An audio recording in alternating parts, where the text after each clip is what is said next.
Hey guys, आज हम बात करने वाले हैं वीडियो के अंदर स्टोमेटल ओपनिंग के बारे में।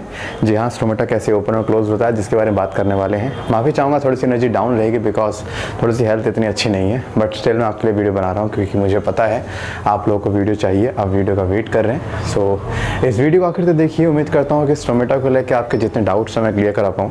मैं आपको पहले स्टोमेटा का एक स्ट्रक्चर पहले क्लियर कर दूँगा, ठीक है। तो फर्स्ट लेक्चर हमारा पहले होगा स्टोमेटा के स्ट्रक्चर के ऊपर, देन सेकेंड लेक्चर हम लोग लेंगे स्टोमेटा के ओपनिंग एंड क्लोजिंग के ऊपर, राइट। तो आज का लेक्चर हमारा होने वाला है स्ट्रक्चर ऑफ स्टोमेटा। अब देखिए, ये स्टोमेटा होता क्या है। आप में से बहुतों का तो क्वेश्चन यही होगा, सर स्टोमेटा पहले बताइए होता क्या है। स्टोमेटा क्या होता है, प्लांट की लीफ में छोटे छोटे छेद होते हैं। जैसे हम लोग सांस लेते हैं, अपने नाक से लेते हैं, यार प्लांट को भी तो गैस का एक्सचेंज करना होता है ना।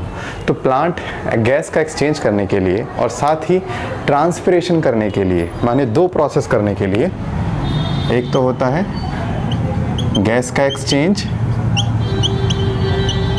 और दूसरा होता है ट्रांसपिरेशन। इन दो प्रोसेस के लिए प्लांट यूज़ करता है किस चीज़ को, स्टोमेटा को। तो स्टोमेटा का काम क्या होता है, प्लांट के और नेचर के बीच में जो गैस का एक्सचेंज है वो करवाना और साथ ही ट्रांसपिरेशन करवाना।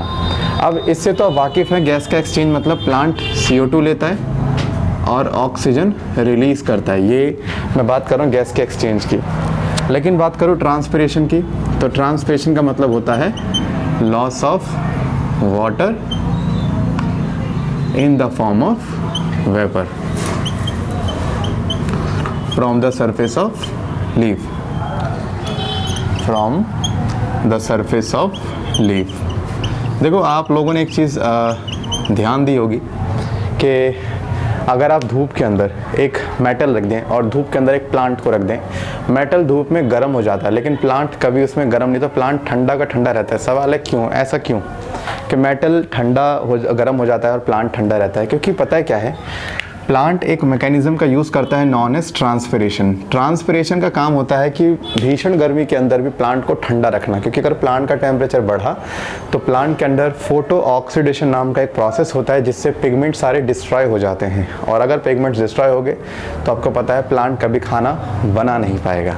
तो मैं ये कहना चाहता हूँ कि प्लांट अपने आप को कूल रखने के लिए, कूल डाउन रखने के लिए एक प्रोसेस का इस्तेमाल करता है, नाम क्या है, ट्रांसपिरेशन। तो अभी मैं इसको इतना ज़्यादा नहीं खींचने वाला, जब किसी और वीडियो बात करेंगे ट्रांसपिरेशन तब बताऊंगा आपको टाइप्स ऑफ ट्रांसपिरेशन। एंड यहाँ पे अभी आप ये समझ लीजिए, ट्रांसपिरेशन मतलब लीफ से जब पानी वेपर के फॉर्म में लॉस होने लग जाए तब इस चीज़ को हम क्या बोलते हैं, ट्रांसपिरेशन। और ट्रांसपिरेशन कहाँ से होता है, लीफ के अंदर ऐसे छोटे छोटे पोर होते हैं। इन्हीं पोर के द्वारा लीफ जो होती है वो गैस का एक्सचेंज भी करती है और वाटर का लॉस भी करती है। अब वाटर का लॉस क्या आप लोग सोचते हैं कि सर कितनी गंदी बात है। गंदी बात नहीं है भाई, अगर प्लांट वाटर का लॉस नहीं करेगा तो वो प्लांट ठंडा नहीं रह पाएगा। अब पानी के लॉस से कोई ठंडा कैसे रह सकता है, ये आप खुद जानते हैं। पसीना आप लोग को आता है, पसीना जब आपको आता है आपको कूलिंग इफेक्ट होता है ना, जब आपको गर्मी में पसीना आता है आपको भी ठंडा ठंडा फील होता है। वैसे ही प्लांट भी क्या करता है, अपनी बॉडी से वाटर लॉस करके अपना कूल डाउन टेम्परेचर रखता है। तो ये दो काम करने के लिए स्टोमेटा को बनाया गया है, ठीक है। तो स्टोमेटा क्या है, प्लांट के अंदर छोटे छोटे से छेद होते हैं जिनको हम क्या बोलते हैं, स्टोमेटा, ठीक।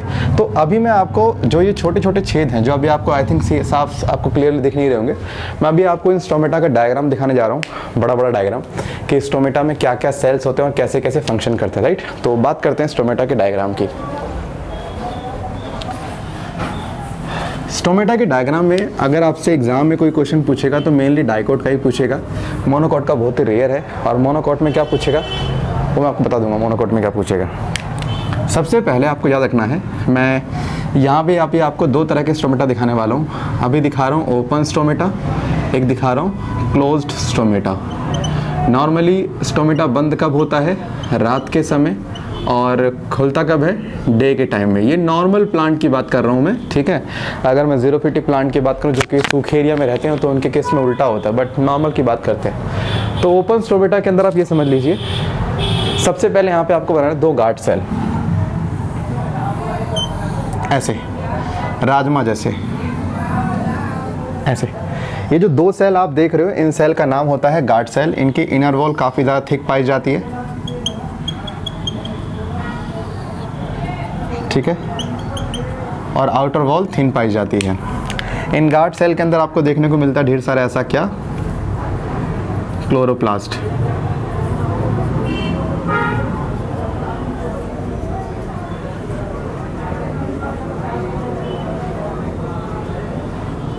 क्या मिलता है, क्लोरोप्लास्ट।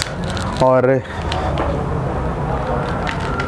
यहाँ पर आप देखें तो ये जो बीच में आपको ओपनिंग मिल रही है, this is non age stomatal pore. आप देख रहे हैं गार्ड सेल की इनर वॉल थिक होती है, आउटर वॉल थिन, तो इनर वॉल क्या हो गई, थिक। ये डायग्राम याद रखें, एग्जाम में आने की पूरी आशंका है। And this outer wall is thin. ठीक है, थोड़ा पसीना आएगा मेरे को क्योंकि मैंने सब ऑफ कर रखा है because I am not well. आपको पता है कि तबीयत थोड़ी सी खराब है, तो याद रखना इस चीज़ को। अच्छा, यहाँ पर ये गार्ड सेल के चारों तरफ एक तरह के सेल्स पाए जाते हैं और सेल्स का नाम क्या होता है, सब्सिडरी सेल्स। इन सेल्स का नाम क्या होता है, these are called subsidiary cells. और इन सेल्स के चारों तरफ भी एक तरह के सेल्स पाए जाते हैं नेम्ड एज, क्या बोलेंगे, एपिडर्मल सेल्स।